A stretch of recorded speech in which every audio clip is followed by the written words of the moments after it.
Hello, this is Doug Bruhnke of the Global Chamber, and today we're talking about a painful subject. That subject is, how do we overcome the pain of exporting? We always talk about how great exporting is. It changes the world. Everyone needs to be doing it. It's an awesome thing. It opens up all sorts of opportunities for businesses, and yet those of us doing it know that, honestly, occasionally, almost daily, it's a pain. And it's a pain because it's more complicated. It's more complicated to do than regular business. So how do we overcome some of those things? Because at the end of the day, as in events earlier this week from Kadi Sumanen of Trade Up Capital Fund mentioned, exporters are more successful than people who don't, statistically. Studies have been done.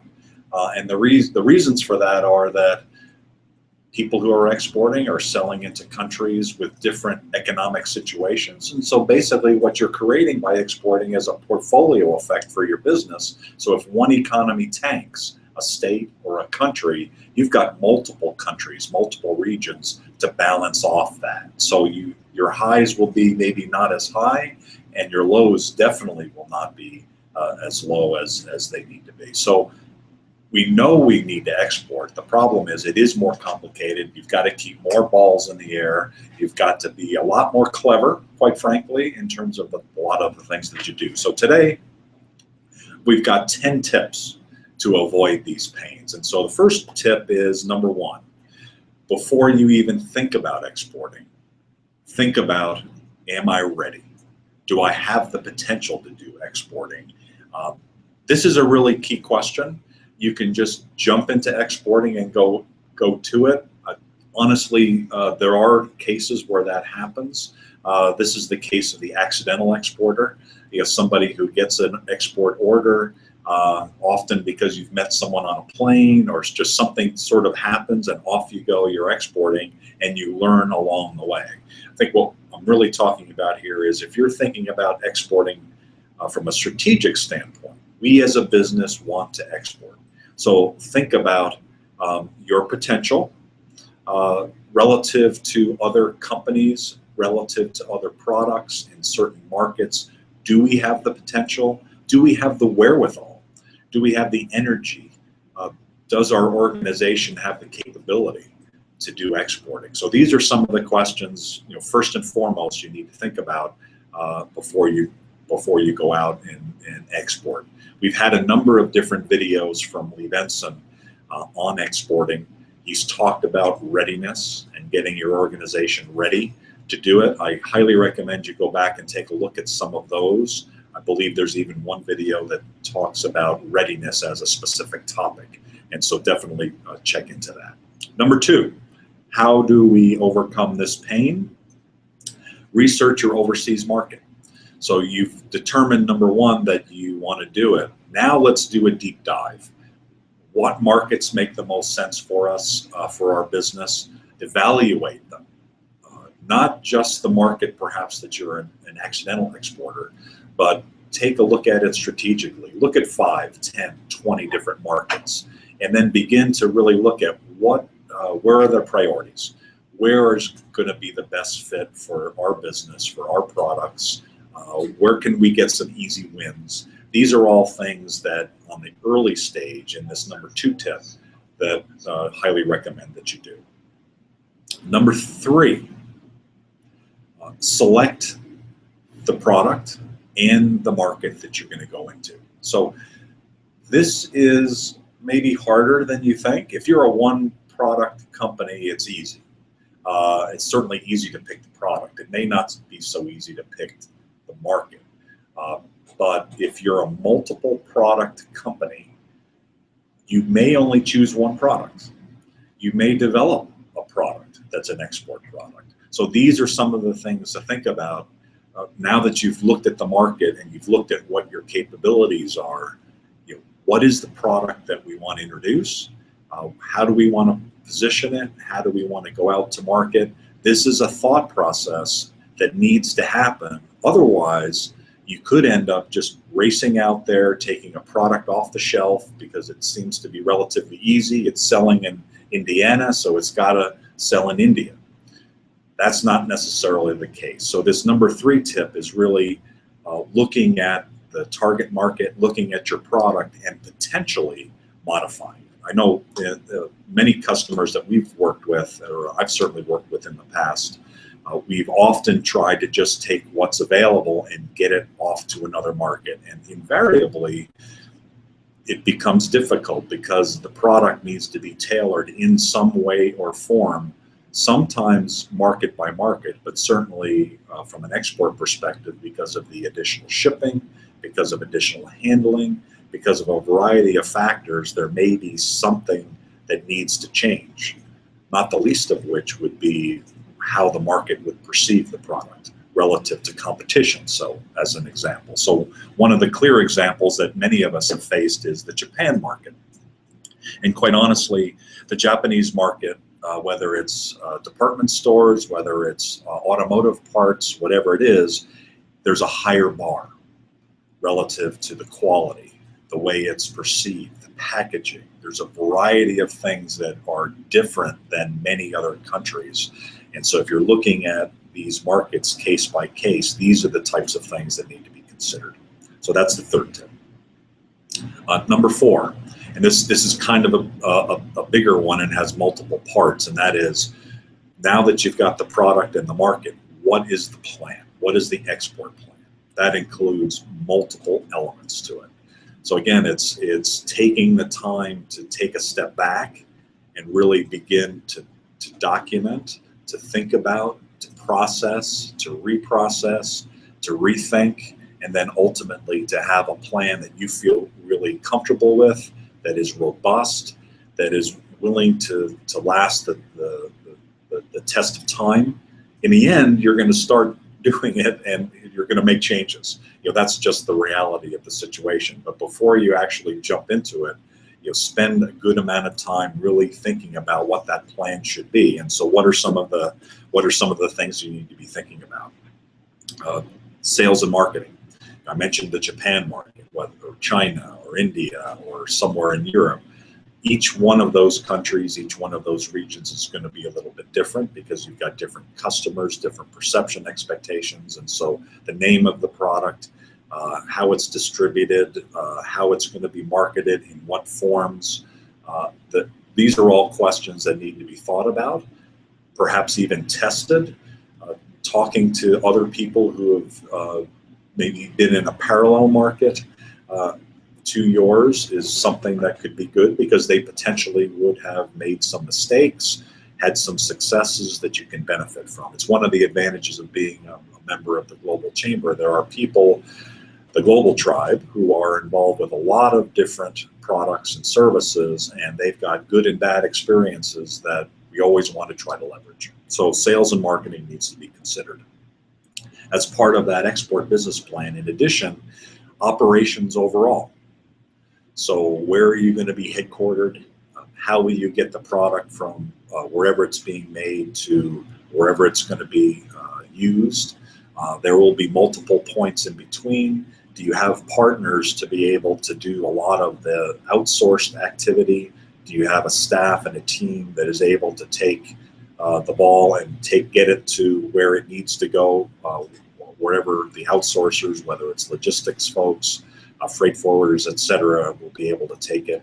So do you have an operations plan that is robust enough, that is strong enough to get you to where you need to be, especially right in the beginning when you're going to be making your splash? And then do you have the staying power operationally to carry it through? Related to that, and actually related to that in sales and marketing, is selecting distribution channels and market entry strategies are the appropriate ones. These are hard to change once you've jumped in. So thinking about it ahead of time, putting this together in the plan, talking to other people who have been in that country or in that region or in similar products or services, or dealing with the types of customers that you're trying to target. This is all very important to do, because once you've made a lot of these decisions, you're going to be talking to a lot of people, you're going to be spending a lot of time putting this together. Ultimately, the product will be reaching the customer through a channel that you want to have endure. Over the years, we've had a number of companies and CEOs explain how they've done it. One memorable one that sticks in my mind that's relative to this topic is Cold Stone Creamery. They talked about how they put together distribution plans in a country that endure for 20 years. So imagine putting together a plan that's going to last for 20 years. You've got to think out for 20 years. You've got to do some really significant due diligence relative to who your partners are going to be, the location you choose, how you're going to position yourself with the customer.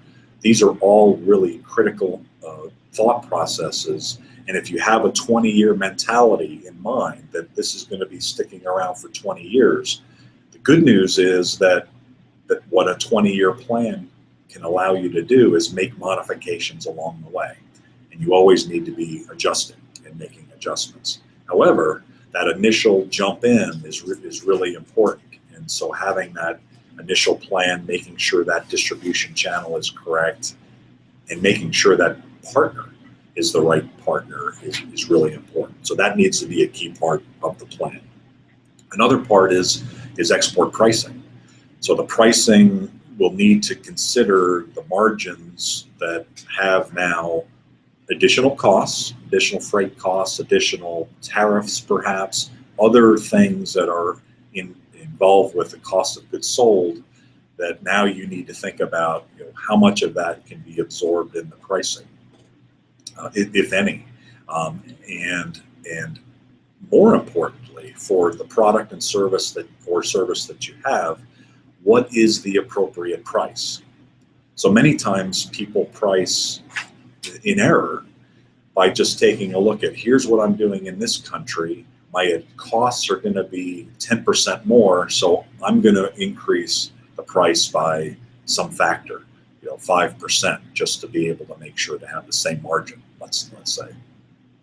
That's a good process to go through. You need to think about that. But the more important question is, what is the market price for this product, and how much more can I take it?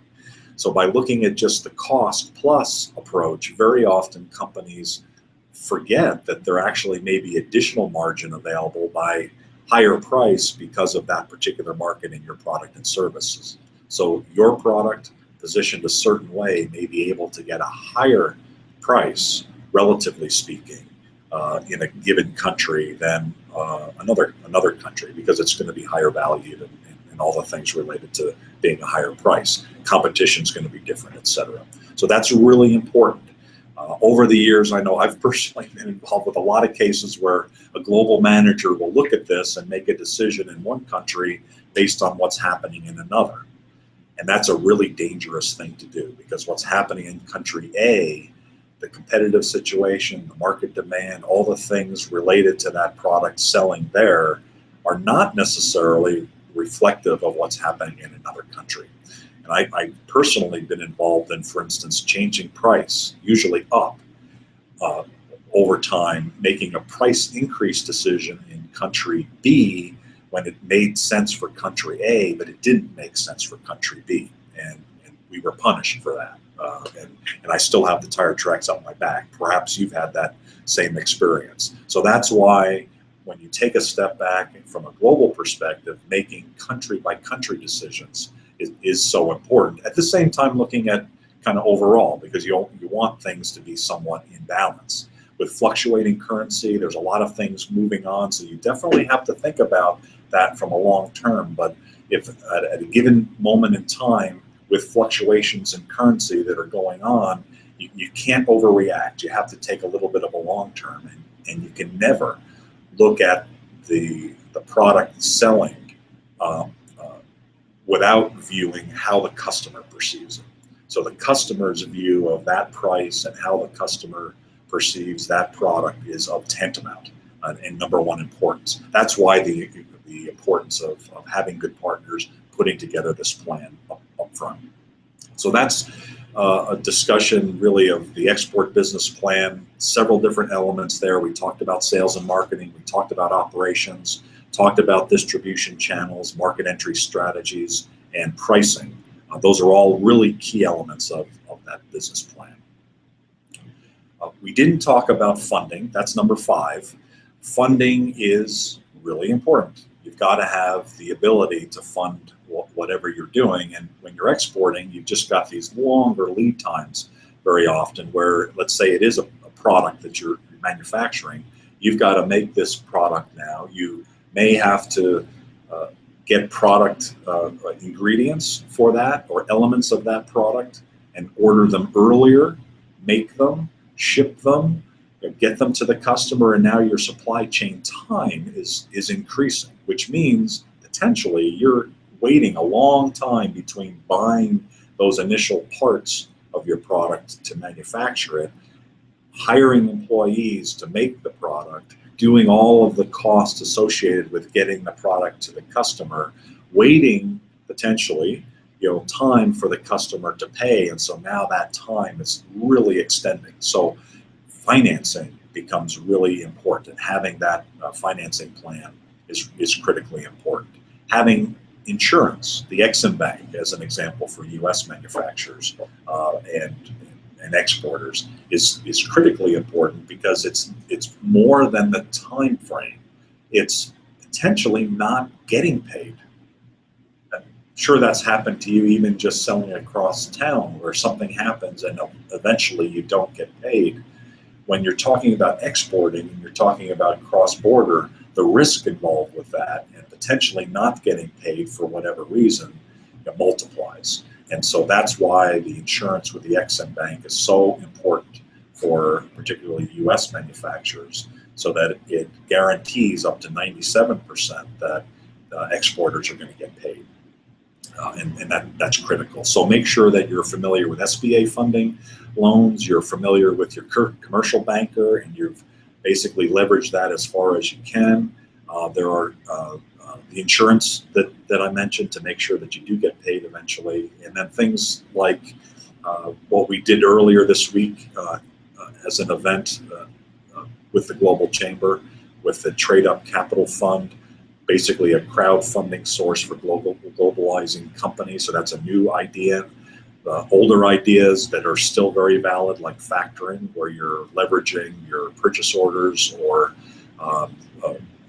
inventory or some other asset that you have. These are all really critically important to think about, and having a broad range of options to pull from, especially in that early phase where you're prepared. You've got plan A, plan B, plan C, really critically important. So that's number 5. Number 6, we talked briefly about how you go to market. Undoubtedly, there might be a distributor or some sort of a market connection that you're going to use. And so after you've got your plan in place, really formalizing those distribution agreements is really important. You've thought a lot about the plan. You've thought a lot then about incorporating the plan into these distribution agreements. You've thought about the type of distributor with the right access and the right capabilities, with the right integrity.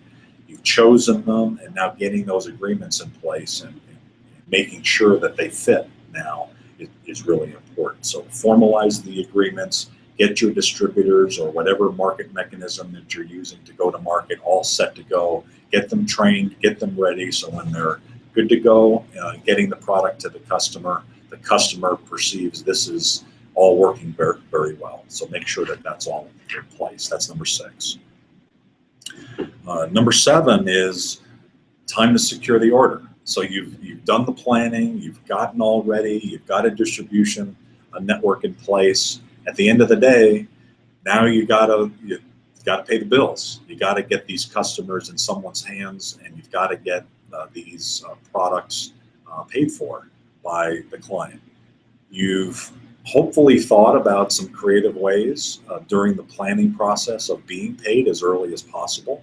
And when you can get paid with terms that are much closer and narrow that time from cash, from basically making the product to getting the cash, shortening that time as much as possible is really going to be critical to your business. As you go and as you make progress along the way, you'll refine your plan and shorten that time, hopefully over time. But in the beginning, it's really important to get paid and continually make the progress around getting paid sooner.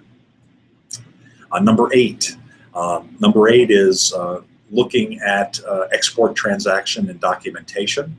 So many CEOs, many top executives may not be as familiar in this area as others. This is where key freight forwarders and other logistics partners can really provide some really strong support and service. Organizations like the Organization for Women in Trade and others like it do a great job of training at a detailed level. How do we get product from point A to point B in as efficient a way as possible? So highly recommend that your organization be familiar with these areas, be trained in these areas, have certified people in your organization, or partner with outsourced partners who are very knowledgeable about how to get product across borders and all the different issues that can come up.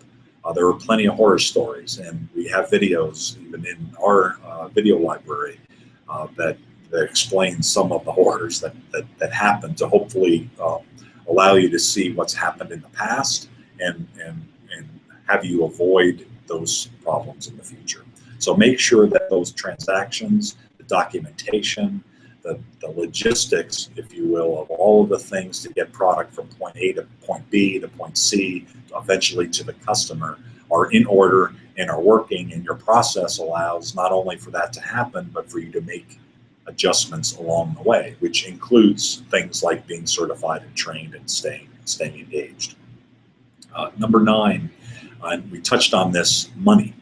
Money matters. It's important enough to talk about twice, because on the front end, getting funded and getting financed and having all of that in place is really important. But ultimately, the money matters of how you're being paid, and making sure that cycle time is as effective as possible is really critical to exporting, because it tends to be such a long duration, because distances and time are exaggerated relative to just selling down the street.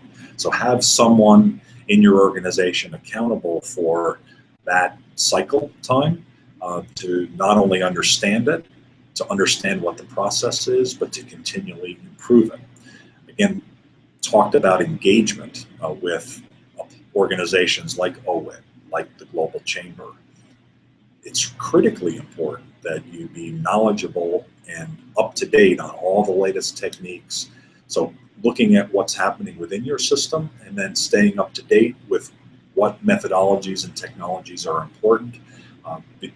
Getting paid ultimately is the most important thing, and being up to date and cognizant of good and bad things relative to that is really important.